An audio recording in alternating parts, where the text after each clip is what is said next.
Total ম্যাচে Argentina টিমের possession ছিল অলমোস্ট 70%। একটা 90 মিনিটের ম্যাচে 70% সময় বল ধরে রাখার যেই মানে জিনিসটা, এটা তো আপনার তাহলে তার মানে প্রথম 60 মিনিটও অবশ্যই আর্জেন্টিনা ভালো খেলেছে। কোনো প্রতিপক্ষই মেসিকে ব্লক করার কোনো ছক শেষ পর্যন্ত আঁকতে পারবে না বা ব্যর্থ তারা হবে না, এরকমটা তো আগে থেকে বলে দেওয়া যায় না।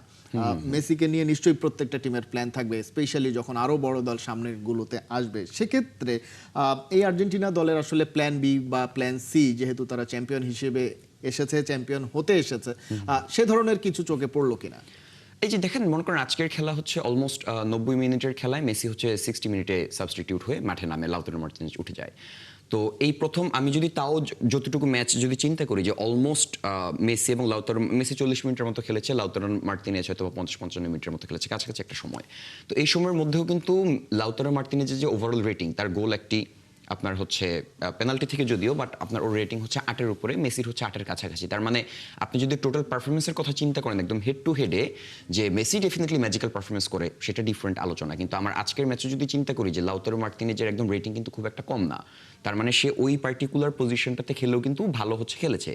তারপরে আমি যদি এর বাইরেও চিন্তা করি, আপনার টোটাল ম্যাচে আর্জেন্টিনা টিমের পসেশন ছিল অলমোস্ট 70%। একটা 90 মিনিটের ম্যাচে 70% সময় বল ধরে রাখার যেই মানে জিনিসটা, এটা তো আপনার তাহলে তার মানে প্রথম 60 মিনিটও অবশ্যই আর্জেন্টিনা ভালো খেলেছে, না হলে তো এটা 70%-এ যাওয়া সম্ভব না, এবং ওই 60 মিনিট তো মেসি ছিল না।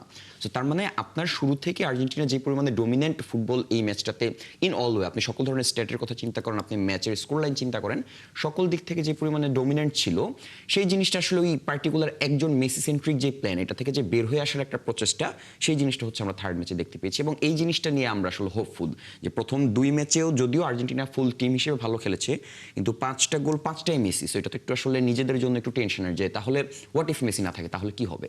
সো কি হবে সেই জিনিসটা যেহেতু আজকে আমরা দেখতে পেলাম যে না, মেসি না থাকলেও মানে টিমের কালেকটিভ পারফরমেন্স বলি বা ইন্ডিভিজুয়াল প্লেয়ারদের পারফরমেন্স বলি, খুব সিগনিফিকেন্ট কোনো ইম্প্যাক্ট যেহেতু পড়তে আজকে দেখা যায় নাই। সো আমার কাছে মনে হয় যে এটা ভালো আর কি টিমের জন্য।